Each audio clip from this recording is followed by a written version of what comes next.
ইউটিউবে তো সব দেখতেছি, তাইলে আমার হলে দেখাইতে অসুবিধা কোথায়? এইগুলা ফালতামি লাগে আমার কাছে। তামিলে দেখেন যত বড় ইংরেজি সিনেমা আসুক, তামিল সিনেমা হিট হয় কেন? এটা কালচার। বাংলাদেশে এখনো বেদের মেয়ে জোসনা দিলেই হিট হবে। নায়িকা ডিরেক্টর প্রেম করবে, 20 লাখ টাকার সিনেমা 10 লাখ টাকা অনেক খরচ হয়ে যাবে, এটা বইবে না। বাস্তবে দেখি সারাদিন খুন খারাপি, মারামারি, ছোট লোক, গন্ধ, ইতর, ছোট্ট একটা রুমের মধ্যে এইসব আমি সিনেমা দেখতে চাই না। আমার সিনেমা ভালো লাগে লাউড।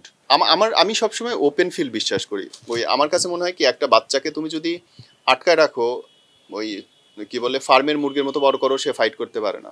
সিনেমা ছেড়ে দেওয়া উচিত। তামিল আসবে, তেলেগু আসবে, ইংলিশ আসবে, দেখবেন বাংলা সিনেমা আরো বেশি হিট হইতেছে। ইউটিউবে তো সব দেখতেছি, তাইলে আমার হলে দেখাইতে অসুবিধা কোথায়? এইগুলা ফালতামি লাগে আমার কাছে, একদম ফাউল লাগে আমার কাছে। ছাড়ে দেন, প্রতিযোগিতা করুক, যে জিতবে। এবং কোনো দেশে তামিলে দেখেন যত বড় ইংরেজি সিনেমা আসুক, তামিল সিনেমা হিট হয় কেন? এটা কালচার। বাংলাদেশে এখনো বেদের মেয়ে জোসনা দিলেই হিট হবে। এখনো বাঙালিকে পূর্ণ সুযোগ সুবিধা দিলে ওরা যেটা বানাবে, 10 লাখ টাকা সিনেমা বানাবে, সেটাই হিট হবে। কিন্তু এখন আপনি কি বলে নায়িকা ডিরেক্টর প্রেম করবে, 20 লাখ টাকার সিনেমা 10 লাখ টাকা অনেক খরচ হয়ে যাবে, এটা বইবে না। আমাদের নাটকগুলো হিট হইতেছে না, ওটিটি চলতেছে না, সবগুলো ওটিটির কাজ হিট, সবগুলো ইউটিউবে ছেলে পেলে 5-7 হাজার টাকা খরচ করে ফিল্ম বানায়, নাটক বানায়, তাও হিট কেন?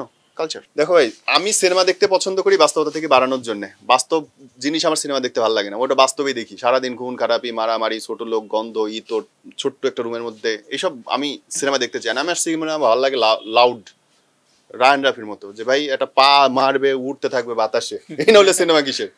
নাহলে নাটকই দেখবো। সো সিনেমা আমার কাছে মনে হয় অনেক সম্ভাবনা হয়, বাংলাদেশের সিনেমা এখনো হিট হবে যদি বানাইতে পারে। ভাই যদি 10টা প্রিয়তমা যদি রেকর্ড ভাঙতে পারে, তাহলে তুমি আমি কেন পারি না? এটা ইচ্ছের ব্যাপার যে আমি কতটুকু ওন করছি।